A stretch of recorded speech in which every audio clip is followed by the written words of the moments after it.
Yo, what is going on guys? Nellic here, I hope you're all having a good day. In today's video, I'm going to be talking about Call of Duty 2017 and where it will take us.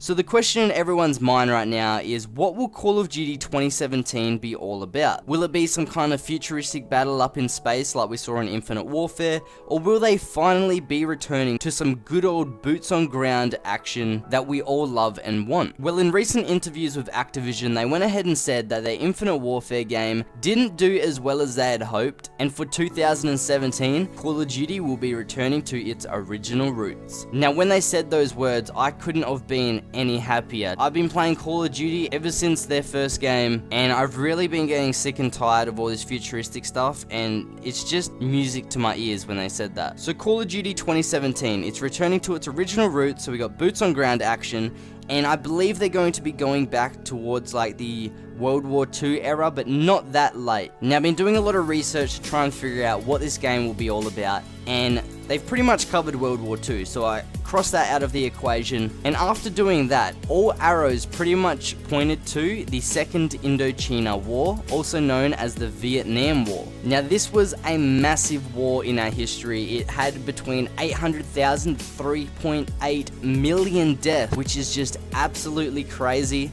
Now, I know there are much bigger wars that have happened in our past, but this is the only one that makes a lot of sense on what they could go on to next for an olden day game. So with getting that information and holding on to it and believing in the fact that Call of Duty 2017 is going to be based on the Vietnam War, we can get a few things out of it, and that is the weapons, the possible campaign missions that will be within the game, the multiplayer maps, and even like aircrafts and vehicles that we could be using and driving in the game. Now, I'm not going to read all of these out because there are just too many to cover in this video, but I will name a few of them. I'm not going to talk about how they were made or anything like that. I'm just going to say their name, show the picture on screen, and do it like that because that's just the easiest way to show you guys. So starting it off with pistols and revolvers, we got the Colt M19 11A1, we got the Colt Commander, the Smith & Wesson Model 10, and the high standard HDM. Then we got the infantry rifles, and the first one we got is the L1A1 self-loading rifle,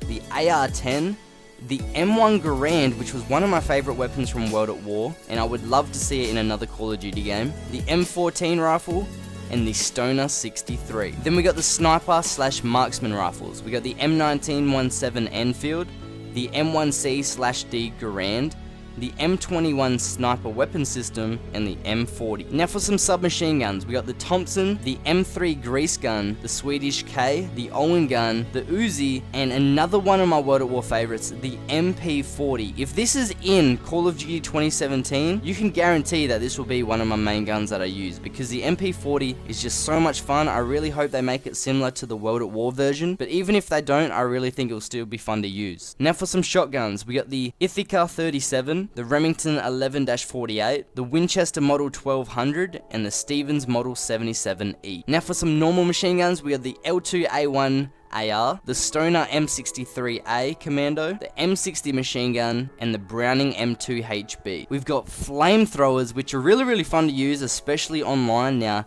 they usually only make flamethrowers unlockable online at like a really high level, like just before you're about to prestige, but they're also really fun to use in campaign missions, especially if you have to clear out bunkers, because you can just light that whole bunker up and it lights on fire. It's really cool to use. But they got the M2 flamethrower and the M9 flamethrower, and that pretty much does it for the weapons. If you guys want to check out the entire list, then go ahead and click on the description. There would just be a link that says Weapons of Vietnam War. Click on that and you can have a look at the entire list. Now, some of the aircrafts that were used in the Vietnam War were the A-1 Sky Raider, the C-1 Trader, the C-5 Galaxy, and the E-2 Hawkeye. There are like so many aircrafts on this list. If you are interested in aircrafts and the Vietnam War, then go ahead and check this out because there are literally, I can probably see about 30-40 different aircrafts that were used. A couple helicopters that they used was the A1-1G Huey Cobra and the SH-2 Sea Sprite, along with the CH-3 Sea King. And then to finish it off, we had an M38A1 ton Jeep, a Dodge M37, and for some combat vehicles, we got the tanks. We got the M24 Chaffee, the M48 Patton medium tank, and the M67, also known as the Zippo. So that's just some of the weapons and vehicles used within the Vietnam War. Like I said, if you want to check out the entire list, links down in the description, but that will do us for the weapons of the Vietnam War. Now to talk about the possible campaign missions and multiplayer maps that could be in this game. Now, in the Vietnam War, there were 8 major battles, and those battles can be found in the description. Once again, I'll put a link down below. I don't really want to name them all out, because if I name them all out, you guys are probably going to want a description, and the descriptions are really, really long. But if you are interested in them and you want to check out the potential campaign missions that could be in this game, then go ahead and read about them, because they could give you a really good indication of where these missions will take place. Now, even though you guys are probably like, oh, I thought you were going to talk about them, you know, this whole video is about the game.